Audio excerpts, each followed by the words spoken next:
ओम नमो नारायणाय। जय श्री कृष्णा। श्री कृष्ण जी की कृपा आप सभी पर बनी रहे। आज इस वीडियो में आप सुनेंगे मार्गशीर्ष मास महात्म के 8वें अध्याय को। इसमें श्री हरि के पूजन में जो जो सामग्रियां इस्तेमाल होती हैं उन सभी का वर्णन किया गया है। ब्रह्मा जी ने कहा, हे भगवान, महिमा में तुलसी की महिमा का सटीक वर्णन करें, जिनकी उपस्थिति मात्र से आपको बहुत खुशी मिलती है। श्री भगवान ने कहा, आभूषण, स्वर्ण, पुष्प और मोती जब चढ़ाए जाते हैं तो तुलसी का पत्ता चढ़ाने से मिलने वाले पुण्य का 16वां हिस्सा भी नहीं मिलता।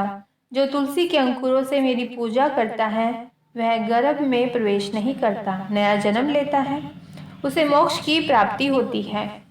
तुलसी उगाकर उसके पत्तों से मेरी पूजा करनी चाहिए। वह स्वर्ग के साथ साथ श्वेत द्वीप में मेरे निवास में भी आनंद मनाएगा। यदि कोई व्यक्ति कम से कम एक बार तुलसी के शुद्ध, सुगंधित और अखंडित पत्तों से मेरी पूजा करता है तो यम उस व्यक्ति के पाप को मिटा देते हैं जिसे वह लिखा हुआ देखता है। यदि लोग मेरी पूजा के लिए तुलसी के पत्ते इकट्ठे नहीं करते हैं तो उनकी जवानी, जीवन, धन और संतान पर धिक्कार है। उनसे इहलोक और परलोक की खुशी देखी नहीं जाती। मार्गशीर्ष मास में तुलसी के पत्तों से पूजित मेरी मूर्ति के दर्शन करने से मनुष्य को ब्राह्मण हत्या के पाप से मुक्ति मिल जाती है। यदि कोई सदैव तुलसी सहित मुझ प्रभु राम की पूजा करता है तो उसके बड़े बड़े पाप नष्ट हो जाते हैं। छोटे मोटे पापों का तो कहना ही क्या। यदि किसी फूल को तोड़ने के बाद काफी समय बीत गया हो तो उसे फेंक देना चाहिए। यदि पानी लंबे समय से कुएं आदि से निकाला गया हो तो उसे त्याग देना चाहिए। तुलसी के पत्ते को बिल्कुल भी त्यागने की आवश्यकता नहीं, चाहे वह बासी ही क्यों ना हो। गंगा जल को बिल्कुल भी त्यागने की आवश्यकता नहीं है जब तक पवित्र तुलसी मेरे पसंदीदा पत्ती उपलब्ध नहीं है। हे पुत्र, तब तक मालती और अन्य फूल गरजते हैं, अर्थात उनकी प्रभावशीलता का दावा करते हैं। जो मनुष्य कम से कम एक बार बेलपत्र से मेरा पूजन करेगा वह कष्ट से मुक्त हो जाएगा, वह मेरे पास आएगा और मोक्ष प्राप्त करेगा। तुलसी का पत्ता, बेलपत्र, शमी पत्ता, जाति पत्ता, कमल और कौस्तुभ रतन से भी अधिक मुझे प्रिय है।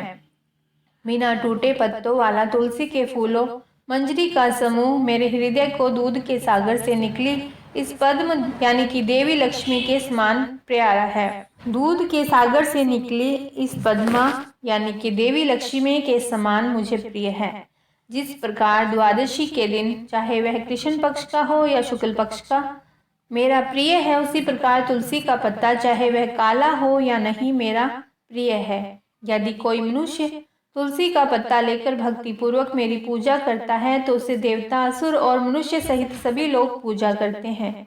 जब तक काली तुलसी का गहरा अंकुर उपलब्ध नहीं होता तब तक कौस्तुभ जैसे असंख्य रतन और रतन गर्जना करते हैं, अर्थात अपनी प्रभावकारिता का बखान करते हैं।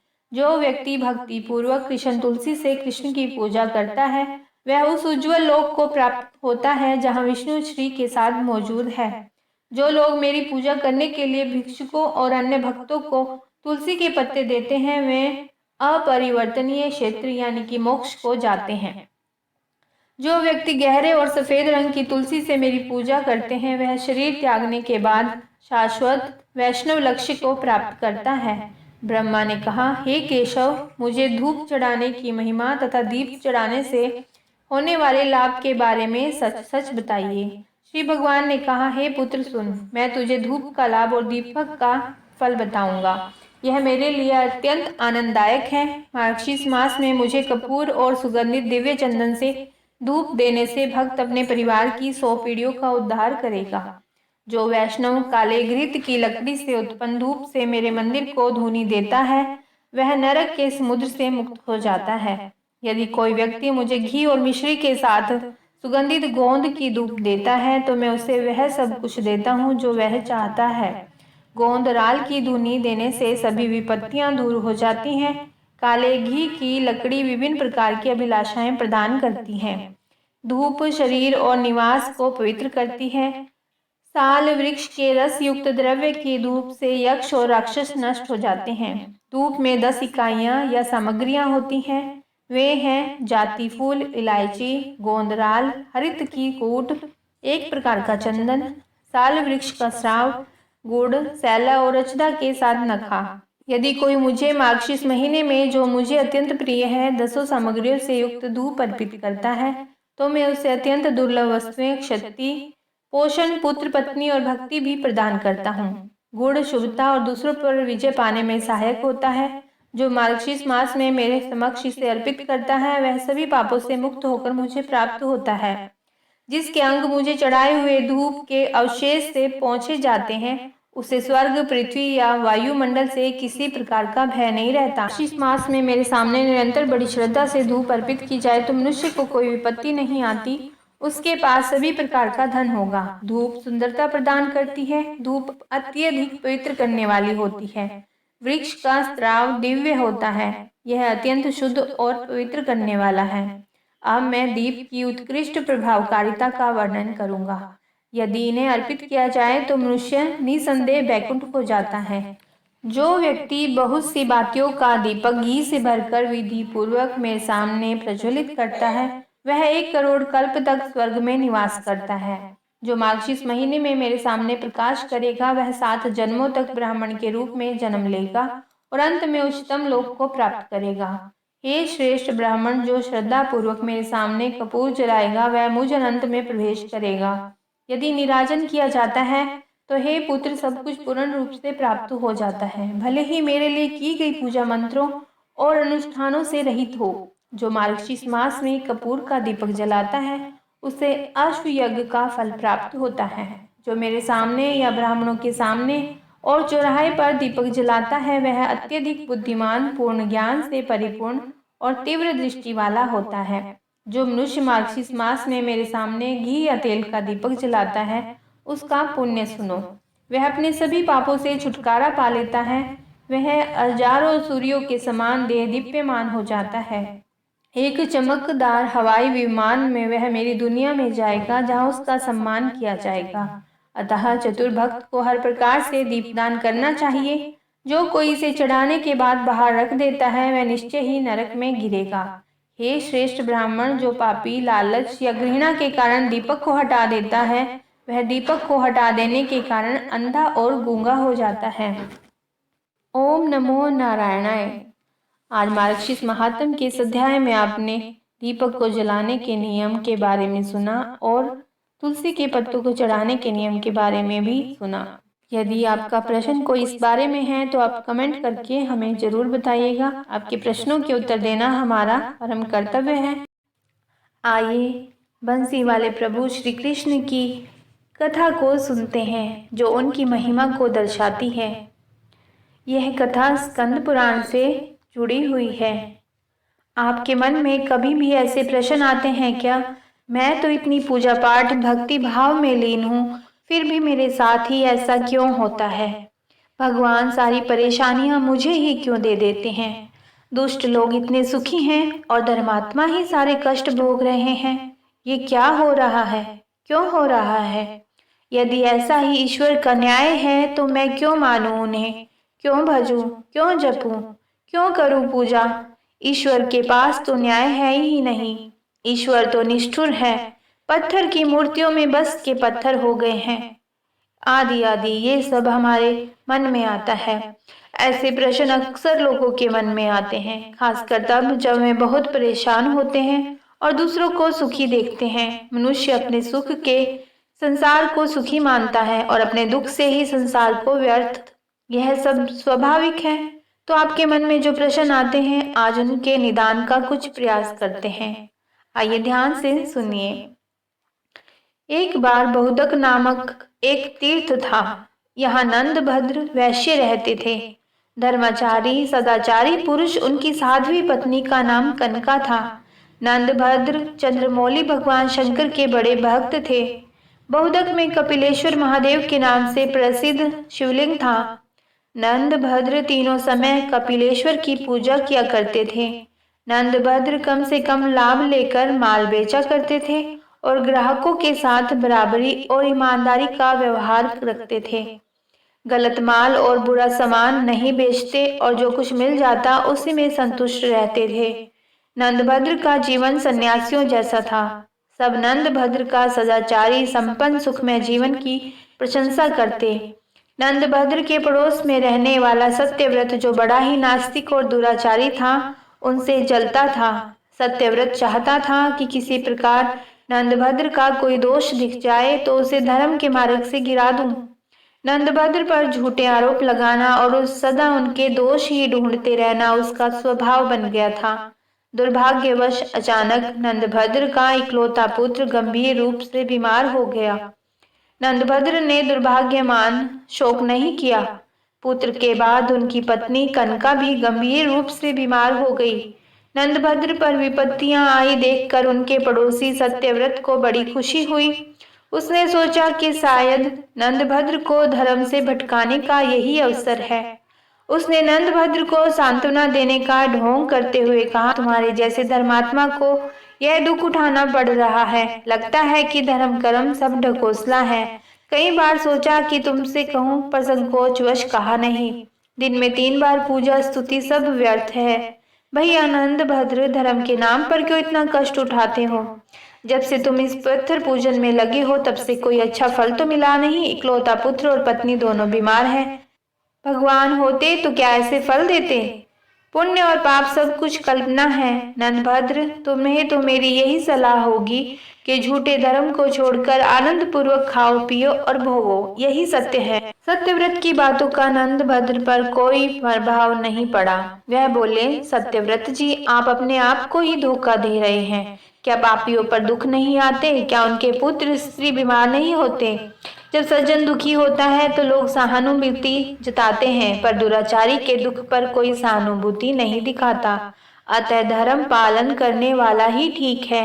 अंधा सूर्य को नहीं जानता, पर सूर्य तो है। ईश्वर के बिना संसार का संचालन नहीं हो सकता। सत्यव्रत ने उसे टोक कर पूछा, देवता है तो दिखाई क्यों नहीं देते? नंदभद्र ने कहा, देवता आपके पास आकर याचना नहीं करेंगे कि हमें आप मानिए।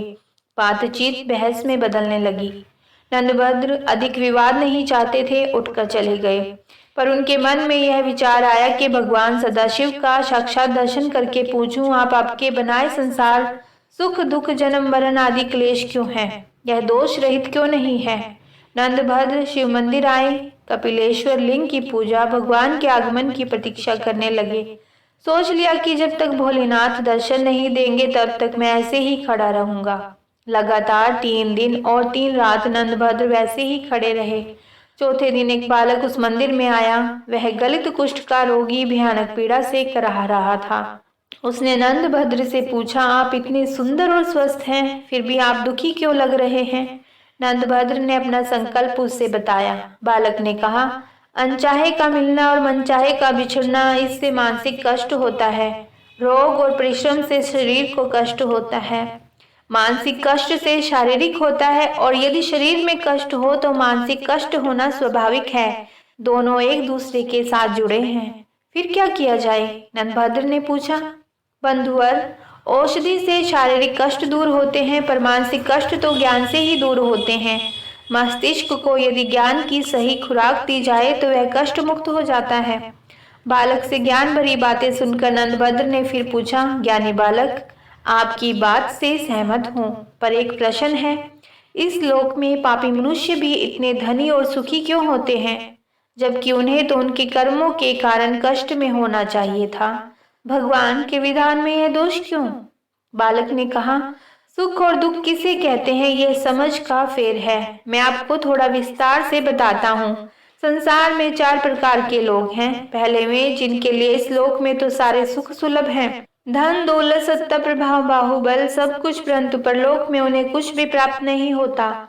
उनके पूर्व जन्मों के जो पुण्य शेष है उसे वह इस लोक में भोग रहे हैं, लेकिन वे नए पुण्य नहीं कमाते। ऐसे लोगों का सुख भोग केवल इसी लोक तक है। अगले जन्म के लिए वे कुछ शेष छोड़कर नहीं जा रहे, तो उनका अगला जन्म बिल्कुल उसी रूप में होगा जिसे देखकर आज वे कांपने लगे। दूसरे वे लोग हैं जिनके लिए परलोक में सुख का भोग सुलभ है, परंतु इस लोक में नहीं, क्योंकि उनके पिछले जन्म के संचित पुण्य है ही नहीं। वे तपस्या करके नए पुण्य कमाते हैं, उससे परलोक में सुख का भोग प्राप्त होगा। तपस्या से अर्थ केवल देव साधना ही नहीं होता, कर्म साधना भी तप है। उचित कर्म किसी भी तप से कम नहीं, क्योंकि इस संसार में रहते हुए सही मार्ग पर चलना कठोर साधना से ज्यादा कठिन है। तीसरे वे लोग हैं जिनके लिए इस लोक में भी और परलोक में भी सुख भोग मिलता है, क्योंकि उसका पहले का किया हुआ पुण्य भी विद्यमान है और इस लोक में आकर भी वे उत्तम मार्ग का अनुसरण करते हुए कर्म तप से नए पुण्य बनाते रहते हैं। ऐसे लोग कोई कोई ही होते हैं। चौथे वे जिनके लिए ना तो इहलोक में सुख है और ना परलोक में ही, क्योंकि उनके पास पहले का कोई पुण्य संचित तो है नहीं और इस लोक में भी वे पुण्य कमा नहीं रहे। ऐसे नीच जनों को धिक्कार है। वे सर्वदा त्याग के योग्य हैं और इस लोक में अपमानित होते हुए ही जीवन बिताते हैं और ना जाने कितने जीवन ऐसे ही बीतेंगे तब तक जब तक कि मेरी तरह उन्हें किसी तपस्वी का मार्गदर्शन न प्राप्त हो जाए। इसीलिए हे वैश्यवर, आप अपने पड़ोसियों मित्रों द्वारा कही बात को मन में रखो ही नहीं, उन्हें तो अपने कान में भी प्रवेश न करने दो। आप इस जन्म में भगवान सदाशिव के भजन में लग जाएं, जिससे आप जन्म के बंधन से ही मुक्त हो सकते हैं। एक छोटे बालक के मुख से ऐसी ज्ञानमयी और रहस्यपूर्ण बातें सुनकर नंदभद्र बड़े प्रसन्न हुए। उनका सारा भ्रम, सारी शंका का निवारण हो चुका था। उन्होंने चकित होकर पूछा, आप कौन हैं? अपना परिचय दें। आप यहाँ कैसे पधारे हैं? आपने मेरी सब संदेहों को दूर कर दिया। इतनी कम आयु में इतना ज्ञान आपको कैसे सुलभ हुआ? बालक ने कहा, पूर्व जन्म में मैं अहंकारी, पाखंडी, व्याभिचारी था, जिसके चलते मैं वर्षों से नीच योनियों में भटका। भगवान व्यासदेव की ऐसी कृपा कि वे हर योनि में मुझे मुक्ति मार्ग बता देते हैं। उन्होंने ही मुझे आपके पास भेजा है। अब मैं 7 दिन के बाद इसी तीर्थ में मरूंगा। आप मेरा अंतिम संस्कार कर दीजिएगा। वैश्यवर, ज्ञान का आयु से कोई संबंध नहीं है। ईश्वर को जिसे ज्ञान प्रदान करना होता है, जिसे माध्यम बनाकर उसे अपने भक्तों को जागृत करना होता है, उसे चुन लेते हैं। वह कोई भी हो सकता है, मेरे जैसा कुष्ठ पीड़ित जीव भी। अतः सहज भाव से स्वीकार करना चाहिए और ज्ञान जिससे भी मिले उसके प्रति विनीत रहना चाहिए। ऐसा करने से ईश्वर सदा आपको ज्ञानवान बनाए रखते हैं, किसी न किसी को भेजते रहते हैं। इतना बताकर उस बालक ने सूर्य मंत्र का जप करना आरंभ किया। कुष्ठ के निवारण के लिए सूर्य मंत्र का जप ही किया जाता है। भगवान श्री कृष्ण के पुत्र सांब ने भी सूर्य की उपासना से कोढ़ से मुक्ति पाई थी। 7वें दिन उस बालक ने अपने प्राण त्याग दिए। नंदभद्र ने विधि पूर्वक उसका अंतिम संस्कार किया। नंदभद्र को जीवन की सच्चाई और सार्थकता का बोध हो गया था और शेष जीवन उन्होंने भगवान शिव और सूर्य की उपासना में लगा दिया और अंत में जीवन मरण से मुक्ति पाकर भगवान शिव को साक्षात प्राप्त किया।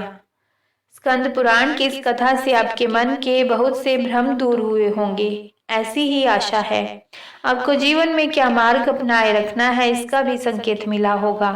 पुराणों की कथाओं में जीवन के अनमोल रहस्य सांकेतिक रूप से दिए गए हैं, बस उसे समझने की अपेक्षा ही की जाती है। अगर आपको यह वीडियो अच्छी लगी हो तो लाइक सब्सक्राइब जरूर करें और कमेंट करके ये भी बताएं कि आप क्या श्रवण करना चाहते हैं, क्या सुनना पसंद करते हैं, कौन सा स्कंद सुनना चाहते हैं, किस कथा को श्रवण करना चाहते हैं। हम उसे भी आपके समक्ष लाने की कोशिश करेंगे। तो इसी के साथ जय श्री हरि, जय श्री राधे, जय श्री कृष्णा। कृष्ण जी आप सभी पर अपनी कृपा बनाए रखें।